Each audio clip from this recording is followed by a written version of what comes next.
جس طرح ڈھال آپ کر دیتے ہیں جنگ میں برستے ہوئے تیروں کے سامنے، تو وہ تیر ڈھال سے ٹکرا کے گر جاتے ہیں اور آپ کو نقصان نہیں پہنچتا، تو روزہ بھی آتش دوزخ سے ڈھال ہے، جہنم کی آگ سے بچانے والا ہے۔ روزے دار کو اللہ کی خاص رحمت نصیب ہوتی ہے۔ ایک حدیث میں آتا ہے کہ للصائم فرحتان، فرحۃ عند فطرہ و فرحۃ عند لقاء رب۔ روزے دار کو دو خوشیاں میں نصیب ہوتی ہیں۔ ایک خوشی اسے تب ملتی ہے جب وہ روزہ کھولتا ہے، جب سارے دن کی بھوک اور پیاس کاٹنے کے بعد شام کے لمحے ہوتے ہیں اور پھر روزہ منزل تک پہنچتا ہے، تو کس مسرت اور خوشی اور سرشاری کے عالم میں روزہ دار ہوتا ہے کہ شکر ہے کہ اتنی لمبی اور اتنی سخت گرمی کے ماحول کی شدت کے باوجود اللہ تعالیٰ نے مجھے روب منزل کیا۔ تو اس وقت ایک احساس اس کے ساتھ جڑا ہوتا ہے، اور پھر جب وہ ٹھنڈا اور میٹھا مشروب اپنے کام و دہن میں ٹپکاتا ہے اور وہ ٹھنڈا میٹھا مشروب اس کی رگوں کو تر کرتے ہوئے معدے کی طرف بڑھ رہا ہوتا ہے، اس کی زبان بولے نہ بولے دل اللہ کا شکر ادا کر رہا ہوتا ہے، اس کا ایک ایک عضو بدن رب کا شکرانہ ادا کر رہا ہوتا ہے۔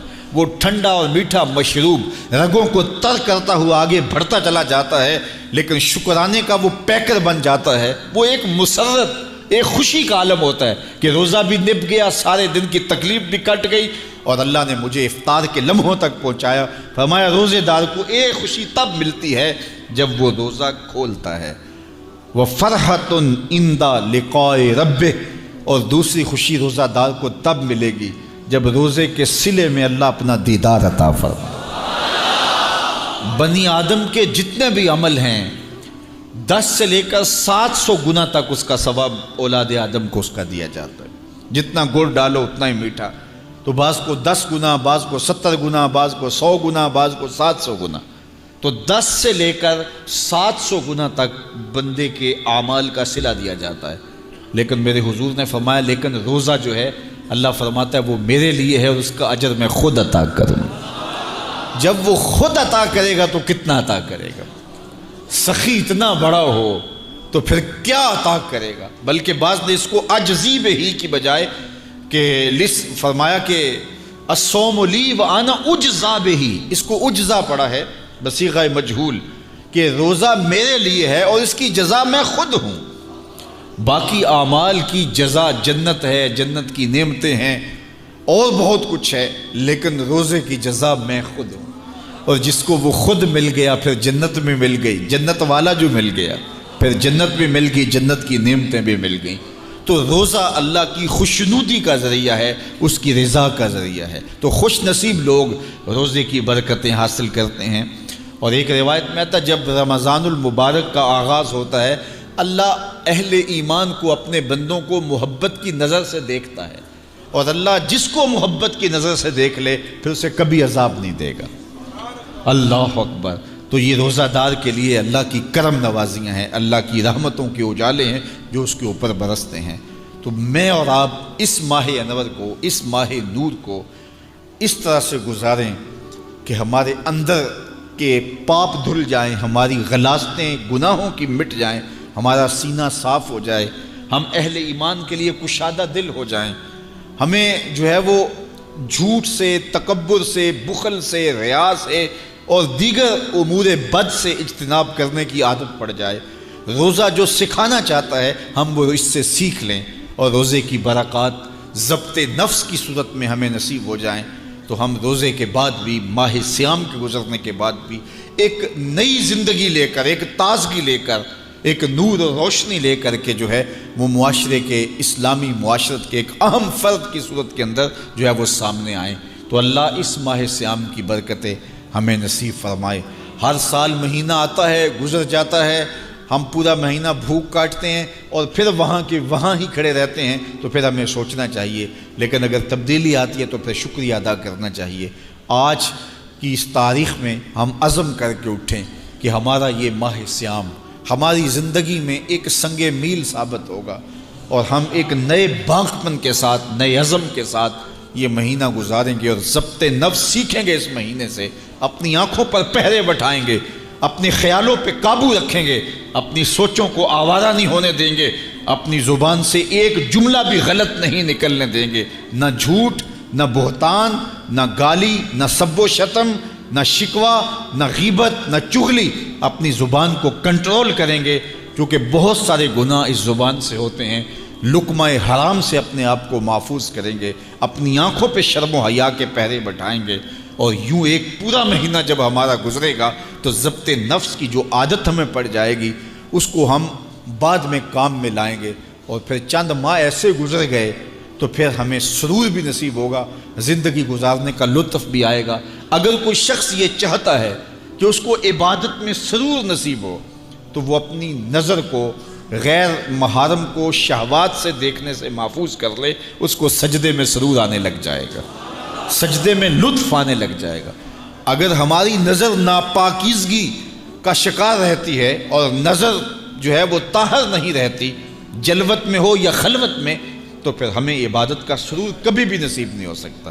تو عبادت کا اپنا ایک لطف ہے، عبادت کا اپنا ایک چسکا ہے، ایک مزہ ہے۔ دیکھیے، آپ فروٹ کھاتے ہیں، پھل لیتے ہیں تو اس کا ایک سرور ہے، مشروب لیتے ہیں تو اس کا ایک سرور ہے، کھانا کھاتے ہیں، مختلف جانوروں کے گوشت کا اپنا الگ الگ ذائقہ ہے۔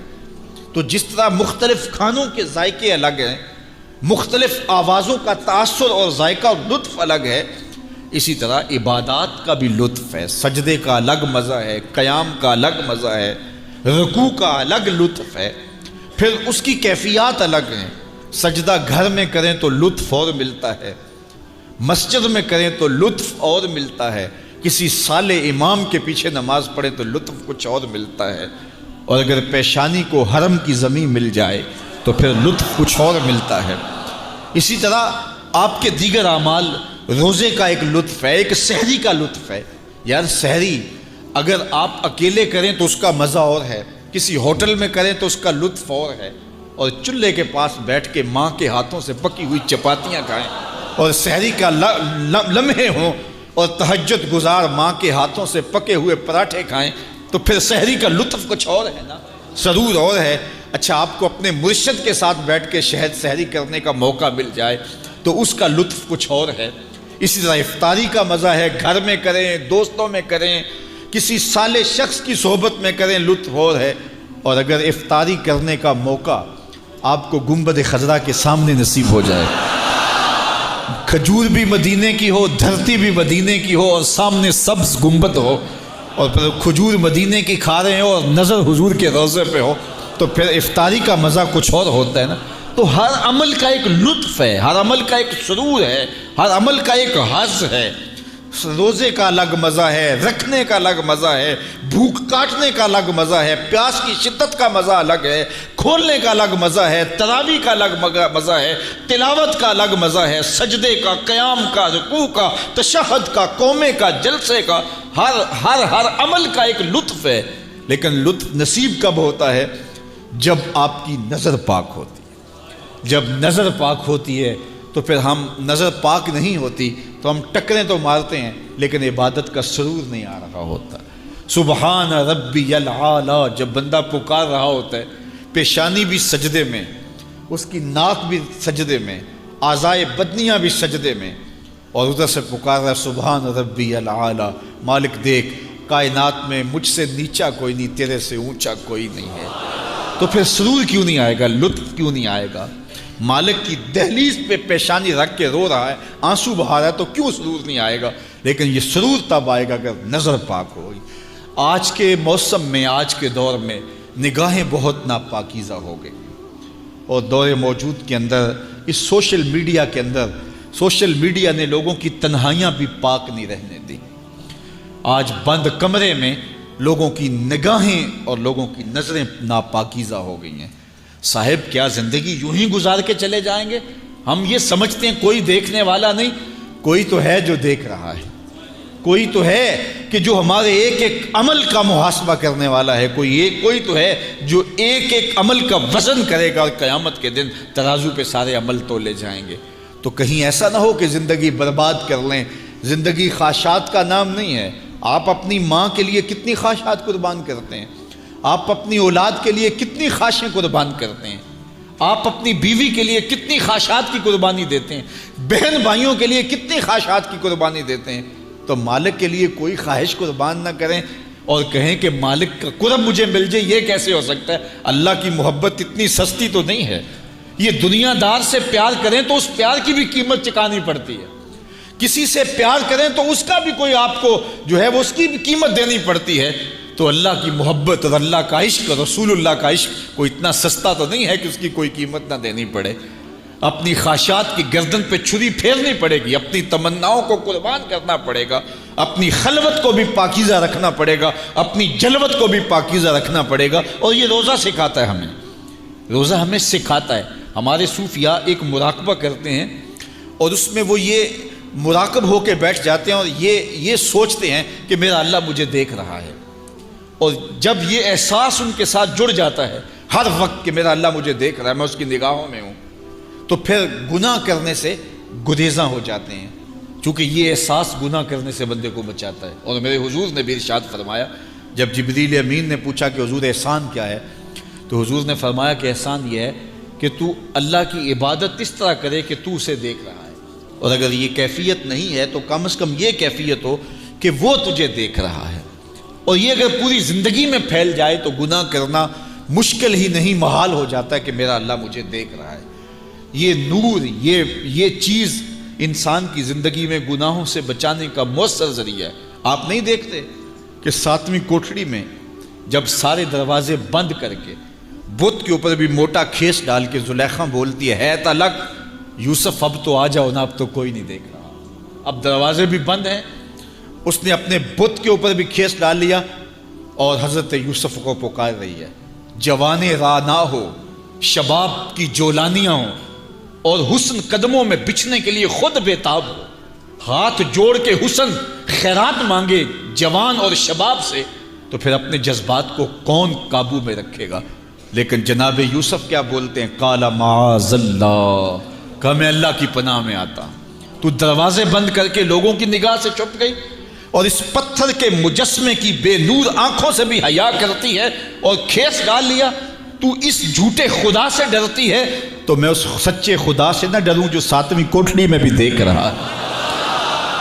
پھر گناہ کیا، گناہ کا تصور بھی محال ہو جاتا ہے۔ ایسا یقین برستا ہے کہ یوسف علیہ السلام جب اپنی آبرو بچانے کے لیے دوڑتے ہیں تو کفل ٹوٹتے چلے جاتے ہیں، زنجیریں پگھلتی چلی جاتی ہیں، اور اللہ اپنے پیغمبر کی حفاظت کرتا ہے۔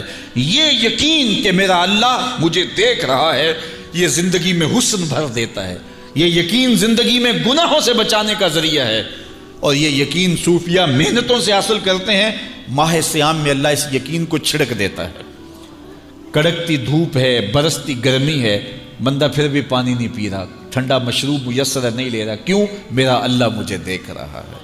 یہ یقین اللہ اس مہینے میں عطا کرتا ہے۔ اس کو اگر جذب کر لیا جائے، روح میں اتار لیا جائے، تو رمضان المبارک کے بعد بھی یہ یقین کام آئے گا۔ جو اللہ رمضان میں دیکھتا ہے وہ غیر رمضان میں بھی دیکھتا ہے۔ جو اللہ پانی پینے لگے، کھانا کھانے لگے دیکھتا ہے، میز کے اوپر سے یا نیچے سے رشوت لینے لگے اللہ تب بھی دیکھتا ہے، نظر بھٹکنے لگے وہ تب بھی دیکھتا ہے، خیال بہکنے لگے وہ تب بھی دیکھتا ہے۔ تو یہ تو اللہ کی رحمتوں کا روپ ہے۔